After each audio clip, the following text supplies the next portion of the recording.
Syafi'i. Bahkan katanya Kanjeng Nabi Muhammad pun belajar nahwu sorof kepada kakek mereka.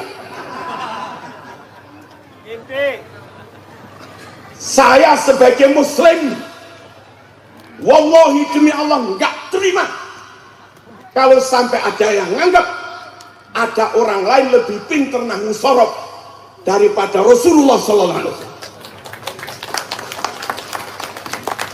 Halo. Bahkan katanya 25 rasul talabu cari ilmu, dapat ilmu dari kakek mereka. Di Malang ada yang ceramah, katanya justru yang pantas belajar pada kami Imam Syafi'i, bukan kami yang harus ambil ilmu dari Imam Syafi'i. Madhab 4 Syafi'i, Maliki, Hanafi, Hambali, itu yang lebih pantas ngaji kepada kami. Bangsa itukah yang akan kau serai, kau amanati, jaga mengelola Nusantara? Tidak bisa. Halo? Enggak kan?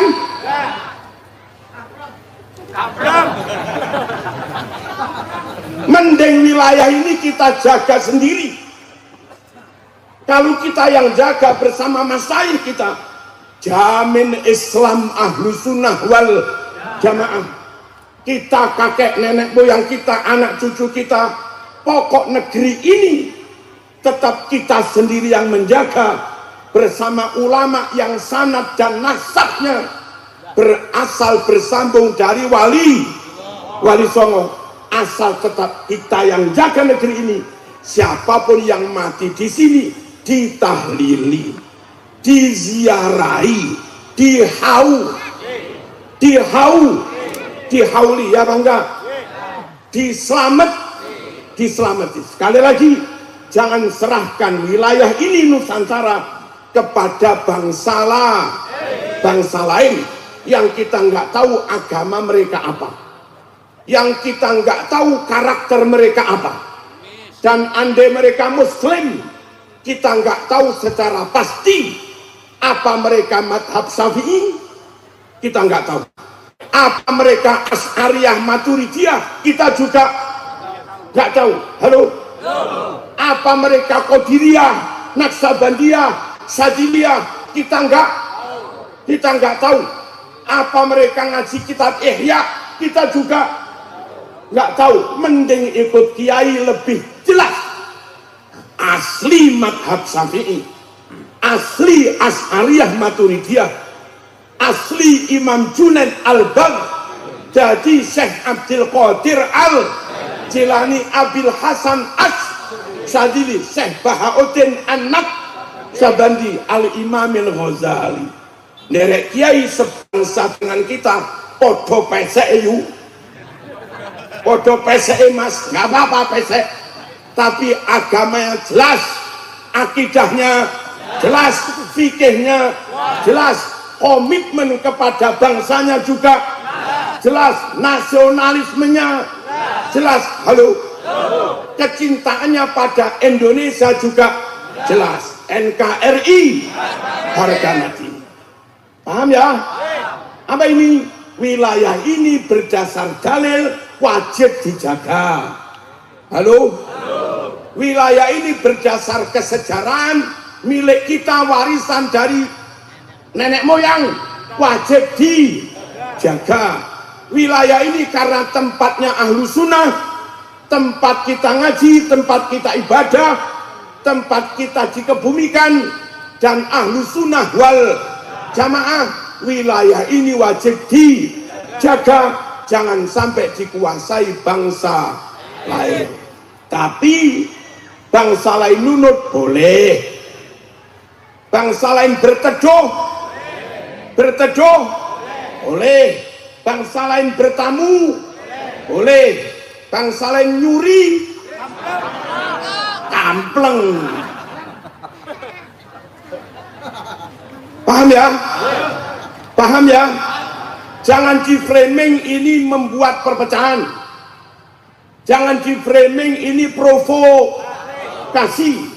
Sungguh hubbul watan minal iman, itu ajaran kita. Halo? Halo?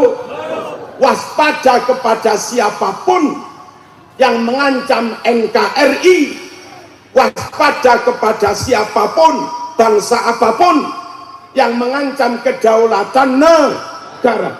Itu bukan provokasi, itu kewaspadaan halo, kewaspadaan dini, hati. Paham ya? Yang aneh, kita nggak pernah ngajak asah golok, nggak pernah gitu. Kita nggak pernah bilang istana iblis, nggak pernah. Kita nggak pernah bilang koringnya dajjal, nggak pernah. Loh, iya nggak pernah. Kita nggak pernah mentiri agama goblok, nggak pernah. Kita nggak pernah ngajak umat, ayo asah golok, bawa batik, nggak pernah. Tapi kenapa kadang ada yang menframing kayak kita yang ngajak perang, kayak kita yang ngajak berpecah belah. Mbok mikirlah, kita itu ngajak ayo bersatu jaga NKRI dari semua potensi yang bisa mengancam kedaulatan negara. Bapak Ibu rahimakumullah, realitas berikutnya nyun sewu, bangsa manakah yang muslimnya paling banyak? Indonesia. Saudi hanya sekitar 29 juta. Indonesia alhamdulillah 241 juta. Lebih banyak mana?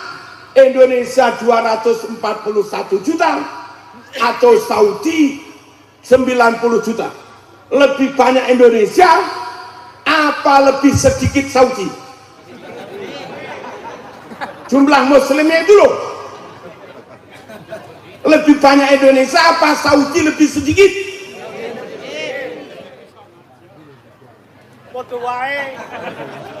Indonesia tercatat punya masjid sekitar 1 juta masjid.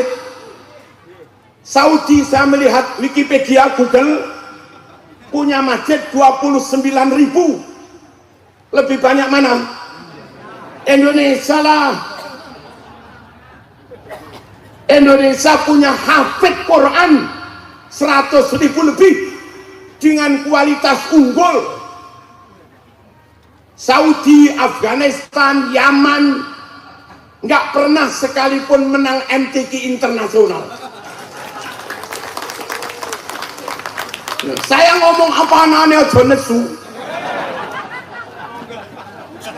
Ngerti ya, ini anugerah Allah, wajib dijaga, wajib disyukuri, jangan dibiarkan diambil orang.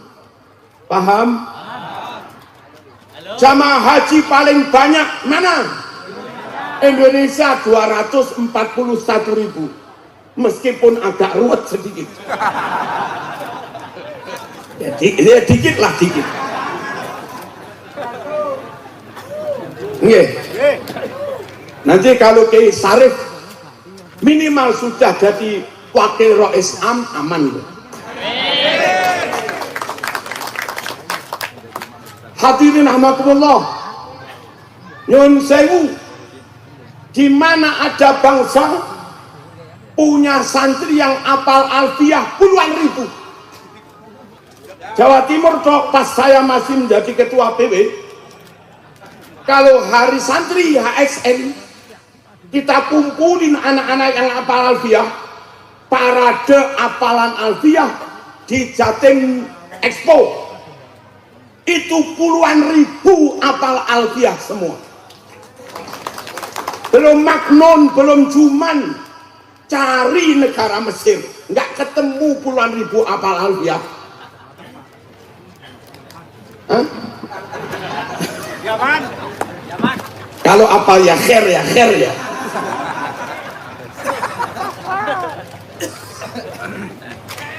hafid kita lebih banyak, kualitas qori kita lebih hebat, jumlah pesantren kita 30.000 lebih. Dengan tetap menjaga kualitas, rata-rata tamat pesantren bisa membaca kitab kuning. Dan kita ini aneh, hari-hari berbahasa Jawa, Sunda, ngapak,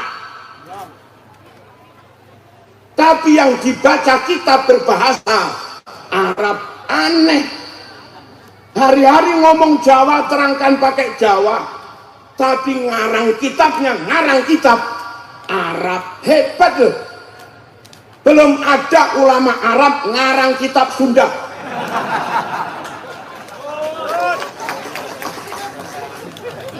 Iya dah. Apalagi ngarang kitab ngapak. Belum ada. Aja kelalen, aja kayak anak. Iya. Nyong wis kencot iki.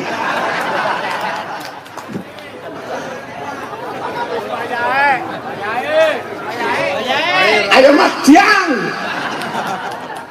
Allahumma shalli ala sayyidina Muhammad. Kita ulama kita hari-hari pakai bahasa daerah, tapi bisa ngarang kitab berbahasa hebat sini. Itulah. Kalau mereka minta saling ukhuwah, yes. Kalau mereka minta saling menghormati, yes. Minta kerjasama, berbagi ilmu, yes. Tapi kalau akan ambil wilayah, ya kamplengi.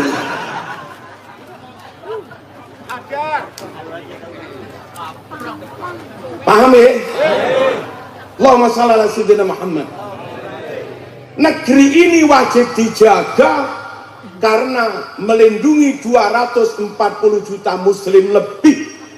Negeri ini wajib dijaga karena di dalamnya ada 30.000 pesantren lebih. Wajib dijaga karena di dalamnya ada ratusan hafid Quran lebih. Ada ribuan santri, ada ratusan ribuan kiai, dan ada ratusan makam wali yang masih terjaga dengan aman dan utuh. Saudi makam ulama, makam wali hilang. Cari makamnya Imam Hambali sulit. Halo? Cari makamnya Siri As-Sakoti sulit. Cari makamnya Imam Maliki sulit. Di sini nyari makam ulama di mana-mana ada. Pangandaran juga ada. Makam wali utuh itu di Nusantara, NKRI harga. Sungguh wajib menjaga wilayah NKRI karena di sana Allah mengamanatkan kepada kita makam para ulama, makam para wali. Clear. Ya, selesai. Yang pertama, hubbul watan minal iman. Komitmen, kesetiaan, mencintai, membela, menjaga NKRI itu bagian dari iman.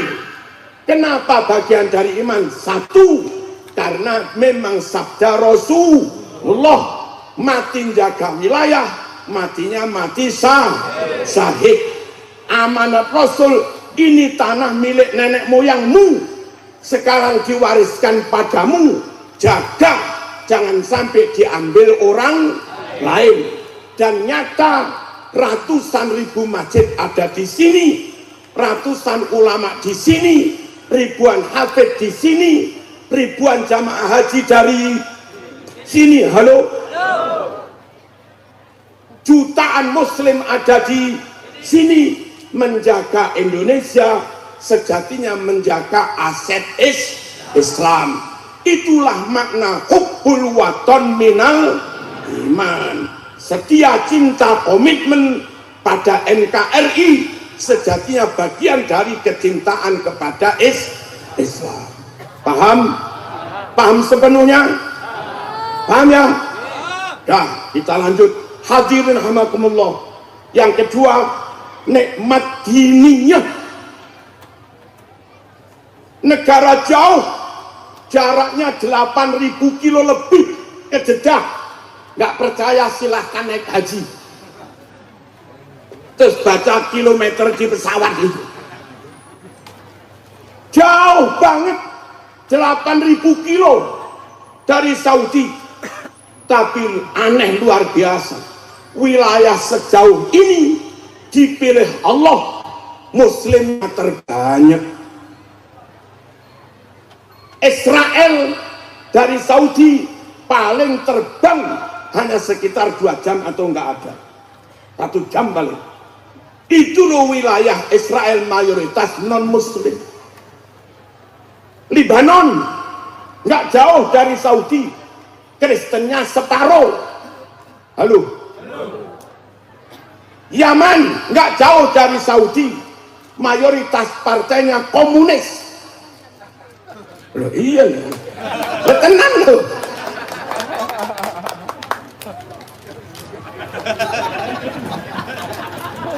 Wilayah jauh ribuan kilo dan mayoritas Islam Ahlus Sunnah wal Jamaah itu Indonesia. Kayak begini nikmat Allah. Yang lain diberi nikmat, tapi nikmat dohir, nikmat agamanya enggak.